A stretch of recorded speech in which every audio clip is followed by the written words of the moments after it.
As the world sees rapid advances in artificial intelligence, more and more Americans are worried about the potential risks and challenges associated with its widespread adoption.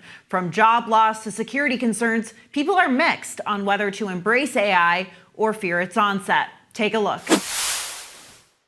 You got to embrace technology. Sometimes it helps, sometimes it hurts. Half the time, my teachers think that I'm writing stuff with AI, and they're really strict about it. So they automatically assume if I do well, I'm using ChatGPT probably. All this crap that can be generated by AI to undermine businesses, undermine politicians, undermine trust in institutions. That's already happening, and that deeply worries me. We're in the medical field, for research and for procedures and getting things done like that because of the shortages in workforce. I think it's great. Robots, they got the robots coming out that do everything, and you never know, they can't trust those things. Joining me now is President and Head of Research for Minerva Technology Policy Advisors, Kevin Allison. Kevin, thank you so much for joining us here today. Tech giants have really come under fire recently for finding creative ways to harvest massive amounts of Americans' personal data for AI. Where's all that data going, and how could that data be used maliciously?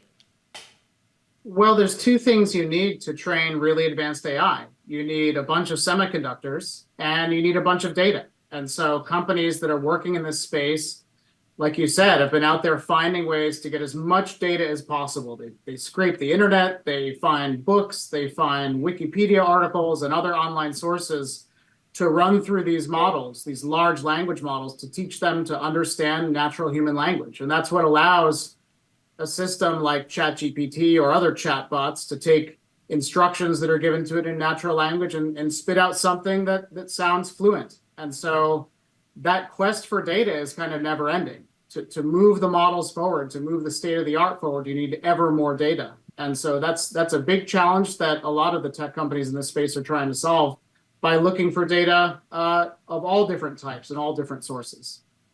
A lot of Americans are obviously being introduced to the idea of AI. There's excitement, but there's also some worry. New Chicago Harris AP NORC poll showed the majority of U.S. adults are worried AI will increase the amount of misinformation heading into this election. We've already seen how AI can be weaponized in Taiwan's election. How concerned are you that AI will be used to deceive voters this election cycle here in the U.S.? I think it's a virtual certainty that we'll see some malicious actors, whether they're foreign countries or whether it's individuals, using AI systems to try to manipulate voters and manipulate the outcomes of elections. I don't think that would be surprising at all. I think it fits a much bigger pattern. We're now in the third U.S. presidential election cycle where digital misinformation or disinformation has been a real issue. I think that the bigger question is how much additional challenges or how much more risk of misinformation comes from AI specifically. And there, I think my views may be a little bit different than the consensus. I think we're already living in quite a poor information environment. So I'm personally a little bit skeptical that just more disinformation, more compelling disinformation created by AI is going to make a bigger difference in the election itself. I would be much more concerned about very compelling disinformation used in things like financial fraud.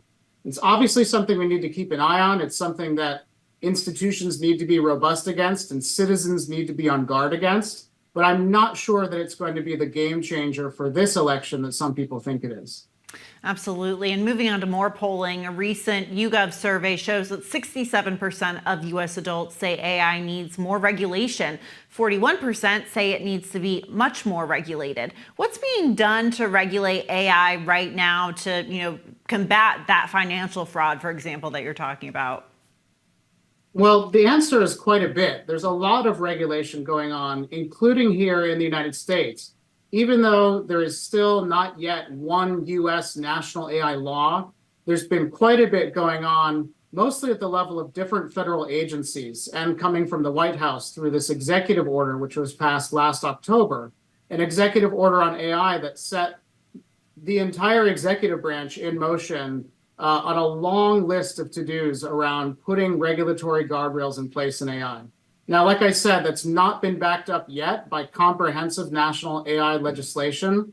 Although there is some momentum building on Capitol Hill for this, it's really been something more that the executive branch is doing through things like federal agency rulemaking or guidance. These are not that exciting. They don't tend to attract nightly news headlines, but they've actually been quite significant in the different sort of things that the US government is doing on AI in medical devices or AI in the financial sector, or with the FTC, for example, looking at how businesses use AI and whether that could be construed as misleading business conduct. For example, if a business does an AI system that uses algorithms that are biased. So there's quite a bit going on, arguably under the surface of the national headlines. So when I talk to voters about AI, one of their number one concerns is, I'm afraid my job or others people's jobs could be replaced with, an AI function of some sort. How concerned do you think Americans should be about losing their jobs to artificial intelligence?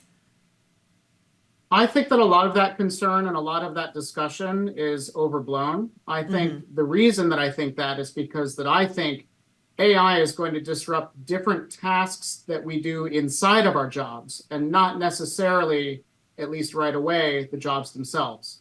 Now, is that universal? No. Some jobs certainly will be very disrupted by AI. But I think for many people, it's looking at what are the things you do at work? Which of these are very mundane and dull and repetitive that could potentially be replaced more easily by computers?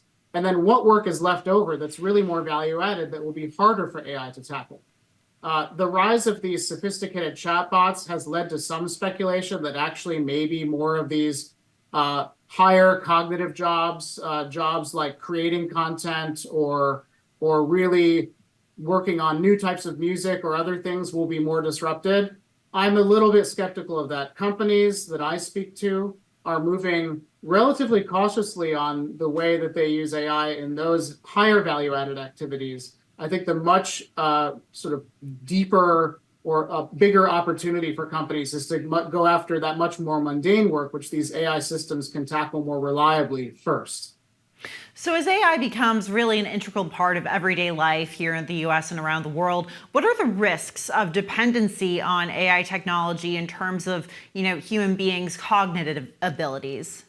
If you think about a junior person in the workforce who's learning the ropes, whether it's in a trade or whether it's in the legal profession or in pharmacy or accounting, I do think that that raises some interesting questions. If AI is taking on a lot of those mundane tasks that a first-year legal associate or an apprentice on a shop floor would usually undertake, how can you, as that junior person, accumulate the knowledge that you need to really build up your experience and excel as a more senior person in the field?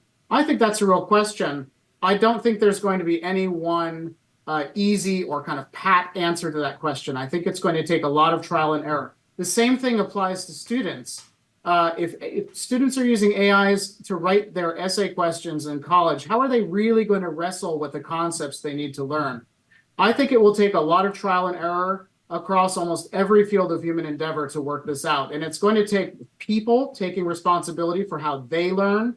And it's going to take companies, educational institutions, and other organizations really thinking hard and experimenting with new ways to teach these basic skills that, just like when you stop learning math by doing rote arithmetic and start losing a calculator, you lose something. And I think that's a really key question to think about in the future. So we've talked about the concerns about AI, but there's actually a lot of reasons to be excited about it, right?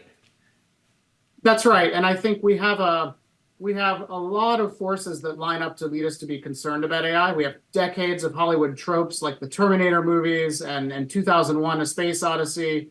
We have a tendency to ascribe human qualities to these AI systems, especially when they look and increasingly sound human in terms of being able to use natural language. But these are really computer algorithms. They're software. And I think that to think about the benefits of AI, you've got to think about what are the benefits of software. Well, it makes people more productive. It makes potentially machines more productive too. And we're now seeing some early empirical evidence about this. There have been a lot of consulting studies that say we're forecasting some tens of trillions of dollars of potential economic benefits from AI. these are kind of finger in the air studies. No one really knows how much economic benefit will crystallize out of this. But some other empirical studies have started to show computer programmers can be twice as effective when they have an AI copilot helping them write computer code. If you get that kind of productivity gain across the economy, that's going to lead to a lot more income, a lot more jobs ultimately, and a lot more progress for human well-being, potentially, if we can get the balance between the risks and the benefits right. Kevin Allison ending us there on a very positive note about AI and what the future holds for it. Thank you so much for joining us today. Thanks for having me. I recently moderated an event with TechNet in partnership with The Hill, where tech leaders talked about the latest developments in AI technology and the importance of responsible and safe advancements that benefit all Americans. Here's what they had to say about one of the biggest concerns: job security. We have to be careful not to design AI to replace workers, but rather to complement workers, to be a tool that they can use to make themselves even more productive and more valuable. It can actually provide services and the abilities and capabilities where people didn't have them before. Small businesses never had like a marketing director. They never had somebody who could analyze data to actually help them make better financial decisions in a faster way. You have to think about, what things can I do now that I could never have done before? Essentially, artificial intelligence is a ubiquitous technology that will appear in everything we do. You've all been using AI for a dozen years, if you've used online search or Translate or email. I think what's important is that sort of the experts in those individual domains continue to be the ones who are leading the regulatory efforts on them. The goal is to have a companion, a tool, an empowering agent, not a replacement agent.